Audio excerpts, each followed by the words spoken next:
Hi అండి, welcome to RR collection అండి. నేను సుహాసిని. మీరందరూ బాగున్నారండి? నేను బాగున్నానండి. ఇప్పుడు మీకు ఒక వెరైటీ పులుసు చూపిస్తానండి.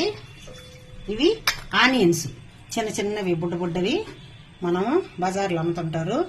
చూసి చిన్న చిన్నవిగా వేరుకొని తెచ్చుకొని ఇవి ఏం కట్ చేయకుండా ఇలాగే నానబెట్టేసుకొని నీళ్ళల్లో ఒలిచి పెట్టుకోవాలండి. అదేవిధంగా ఇవి వెల్లుల్లిపాయలు, తెల్లగడ్డలు అంటారు కదా, వీటిని కొంచెం పెద్ద పెద్ద పాయలుగా ఇవి కూడా కొంచెం వాటర్లో నానబెట్టేసుకొని అన్ని పొట్టు తీసి అవి పొట్టు తీసి నేను మీకు ఎలా పులుసు పెట్టాలో చూపిస్తానండి. ఇవి నానబెట్టుకున్నాను కదండి. ఇవి వెల్లుల్లిపాయలు నానబెట్టుకున్నాం కదా, శుభ్రంగా ఇవన్నీ తోలు అంతా తీసి పక్కన పెట్టుకున్నానండి. వీటిని సాంబార్ ఎర్రగడ్డలను కూడా అంటారు. వీటితో పులుసు చేస్తే భలే సూపర్ టేస్టీగా ఉంటుంది. ఇవి అరకిలో తీసుకున్నానండి. ఇవి ఒక 200 గ్రాములు తీసుకున్నానండి. ఇవి కూడా ఇంకా ఒక 250 గ్రామ్స్ అయినా కూడా వేసుకోవచ్చు. ఎందుకంటే ఇది కొలెస్ట్రాల్ ని తగ్గిస్తుంది. తర్వాత వచ్చి బాలింతలకి మంచిగా బాగా పనిచేస్తుంది. కీళ్లవాతాలు అలాంటివి ఉంటే కూడా పనిచేస్తుంది. వీటితో ఎప్పుడన్నా కూరగాయలు ఏం లేనప్పుడు ఇంట్లో ఎర్రగడ్డలు తెల్లగడ్డలు ఉంటాయి కదండి, వీటితోటి పులుసు కానీ పెట్టుకుంటే అమృతం ఉన్నట్టే ఉంటదండి. అంత టేస్టీగా ఉంటది. ఇప్పుడు ఎలా చేయాలో చూపిస్తాను. దానికి కావలసినవి వచ్చి టమాటా ఒక 4 తీసుకున్నానండి, కరివేపాకు, కొత్తిమీర, ఒక నిమ్మకాయ సైజు చింతపండు పులుసు తీసి పెట్టుకున్నాను, సాల్ట్, ఇది వచ్చి మిరప్పొడి, ఇదేమో పసుపు పొడి, ఇది వచ్చి ధనియాల పొడి అండి. ఇప్పుడు స్టవ్ ఆన్ చేసి గిన్నె పెట్టేసుకున్నానండి. గిన్నె వేడెక్కనిద్దాం. గిన్నె వేడెక్కేసింది. ఇప్పుడు ఒక 3 స్పూన్లు వేసుకుంటున్నానండి. దీనికి పులుసుకు మాత్రం నూనె ఆయిల్ కొంచెం ఎక్కువ ఉంటేనే దాని టేస్ట్ కూడా బాగుంటది. చాలా మంది ఆయిల్ ఎక్కువ వాడరు కదండి, దానివల్ల మీకు తగినట్టుగా మీరు వేసుకోండి. కానీ ఎక్కువ వేస్తేనే దీనికి టేస్ట్ గా ఉంటది. 1 టేబుల్ స్పూను ఆవాలు వేస్తున్నానండి, ఒక 1/4 టేబుల్ స్పూను మెంతులు వేస్తున్నాను,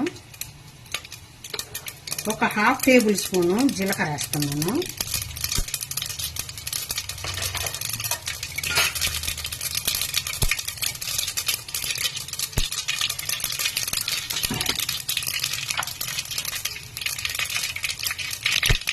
ఇప్పుడు ఇందులో ముందుగా టమాటాలు వేసుకోవాలండి.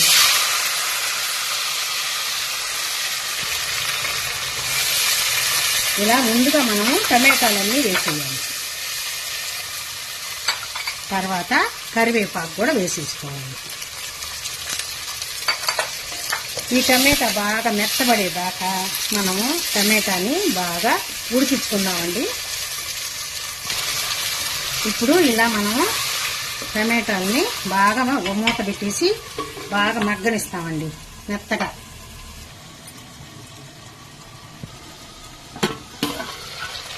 ఇప్పుడు చూడండి కాస్త మెత్తబడింది. ఈ టైంలో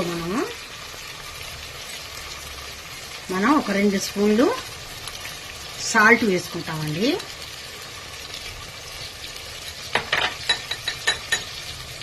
ఒక 1/4 టేబుల్ స్పూను పసుపు,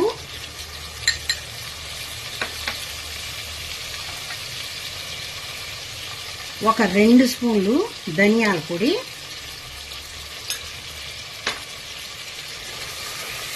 ఇవన్నీ వేసి కొంచెం కలుపుదాము. ఇవి ఇలా కలుపుకొని ఇప్పుడు కారం కూడా ఇందులోనే వేసేసుకుంటాము. నేను కారం 2.5 టేబుల్ స్పూన్ వేసానండి. కారం ఉప్పు మాత్రం మీ టేస్ట్కి తగినట్టు వేసుకోండి.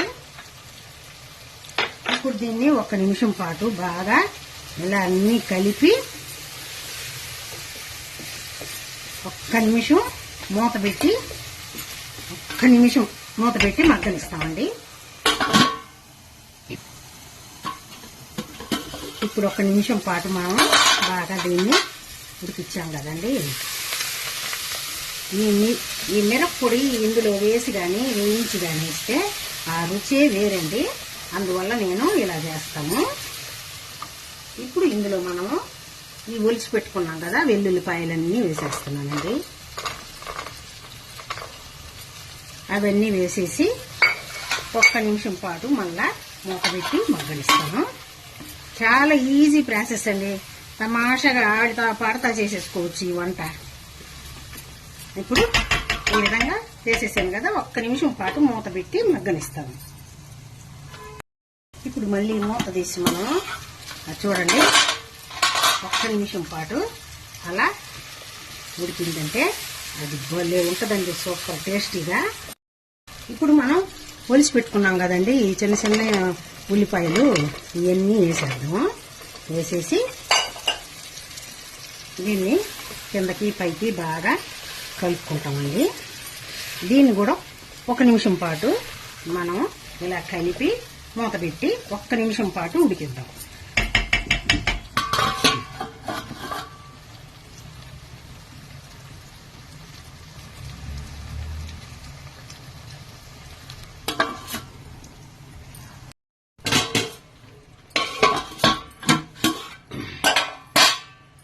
ఇప్పుడు దీన్ని 1 నిమిషం అట్లా కలిపేసాం కదండి, ఉన్ని వేసేస్తున్నాం కాబట్టి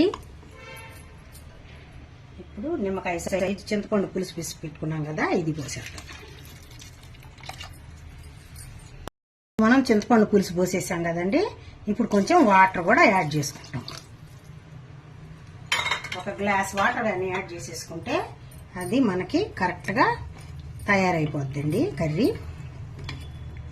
దీన్ని బాగా తెల్లనిచ్చి కొంచెం బాయిల్ అయిన తర్వాత ఉప్పు కారం చూసుకొని ఆపుదాం.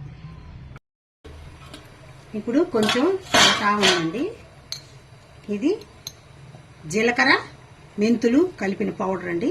ఇది ఒక 1 టేబుల్ స్పూను వేసేస్తున్నాను. అది వేసేసిన తర్వాత కొంచెం కొత్తిమీర కూడా వేస్తున్నానండి.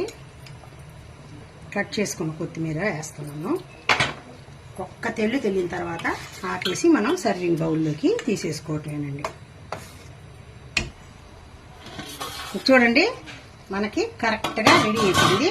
స్టవ్ కట్టేస్తున్నాను. ఇప్పుడు మనం సర్వింగ్ బౌల్లోకి తీసేసుకున్నామండి. చూడండి కరెక్ట్గా ఉడికున్నాయి, భలే టేస్టీగా భలే ఉంటాయి. మీరు ఒకసారి ట్రై చేశారనుకోండి నాకు సూపర్గా మంచి కామెంట్స్ పెడతారు. ఇది ఒక్కసారి ట్రై చేసి తిన్నారంటే మళ్ళీ మళ్ళీ చేసుకొని తింటారండి, అంత టేస్టీగా భలే ఉంటుంది. ఆరోగ్యానికి కూడా చాలా మంచిదండి. సింపుల్గా ఈజీగా కూడా అయిపోద్ది. ఎంతో టేస్టీగా ఉండే వెల్లుల్లి ఆనియన్ పులుసు అండి, సూపర్ టేస్టీగా ఉంటుంది. ఇది ఒకసారి మీరు ట్రై చేయండి, ఎలా వచ్చిందో నాకు కామెంట్లో తెలియజేయండి. లైక్ చేయండి, షేర్ చేయండి, సబ్స్క్రైబ్ చేయండి. నెక్స్ట్ ఇంకో రెసిపీతో మిమ్మల్ని కలుస్తానండి. బాయ్ అండి.